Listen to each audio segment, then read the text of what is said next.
Next we will study about an infinite conducting charge sheet with charge density sigma on one side. तो अगर एक infinite conducting sheet है, उसके ऊपर कुछ चार्ज दिया गया और उसके एक साइड में चार्ज डेंसिटी सिग्मा है, तो इसके वजह से मुझे इलेक्ट्रिक फील्ड निकालनी हो. We have already discuss about a non conducting sheet. एक नॉन कंडक्टिंग शीट के ऊपर अगर चार्ज डेंसिटी सिग्मा है, तो इसके वजह से किसी भी पॉइंट पे electric field sigma by 2 epsilon के बराबर होती है. अगर एक कंडक्टिंग शीट है और एक साइड में चार्ज डेंसिटी सिग्मा है, तो इसके वजह से किसी पॉइंट पे कितनी इलेक्ट्रिक फील्ड होगी. अब एक कंडक्टिंग और नॉन कंडक्टिंग शीट में एक एसेंशियल डिफरेंस ये होगा कि कंडक्टर में चार्ज बोथ साइड्स में आ जाएगा. इस साइड में भी चार्ज आ जाएगा, इस साइड में भी चार्ज आ जाएगा, क्योंकि चार्ज कैन फ्रीली फ्लो. तो चार्ज तब तक रीडिस्ट्रीब्यूट होगा ताकि अंदर के हर पॉइंट पे इलेक्ट्रिक फील्ड जीरो कर दे.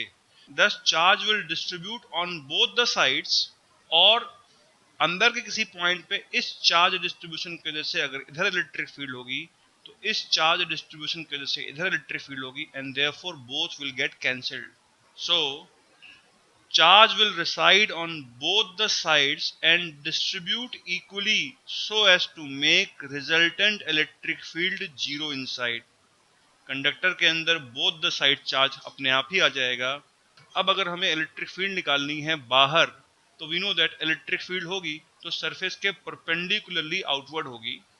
सो electric field will be perpendicular to the sheet outside. Electric field निकालने के लिए we can use the Gauss law, और गॉस लॉ लगाने के लिए हमें गॉसियन सरफेस चाहिए. और क्योंकि हर पॉइंट पे इलेक्ट्रिक फील्ड बाहर की तरफ है और इस सरफेस के परपेंडिकुलर है, our natural choice of Gaussian surface will be a surface like this.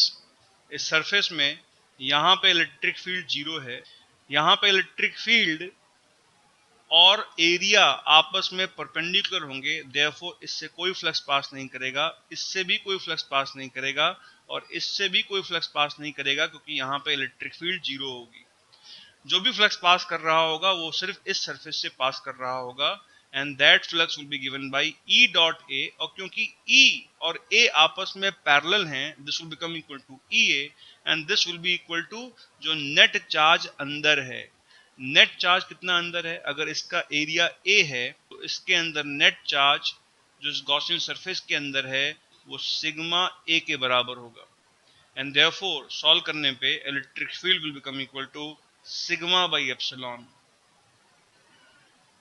दस कंडक्टर के बाहर किसी पॉइंट पे अगर चार्ज डेंसिटी सिग्मा है, तो electric field sigma by epsilon के बराबर होगी.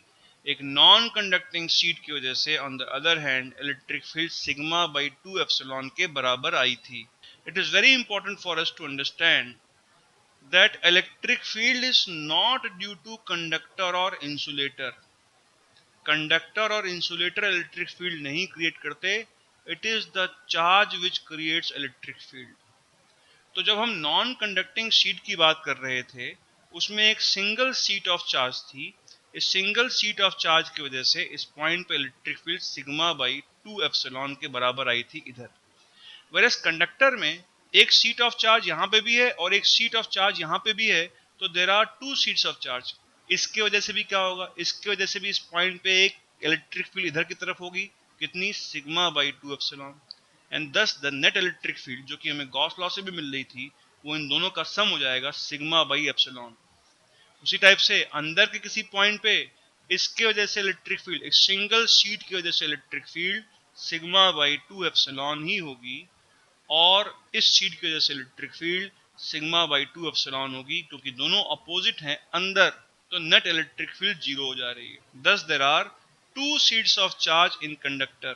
Electric field due to one sheet still remains sigma by 2 epsilon, and resultant electric field outside, therefore दोनों की वजह से वो सिग्मा बाई एप्सिलॉन के बराबर हो जाएगी, और resultant electric field inside will become equal to zero.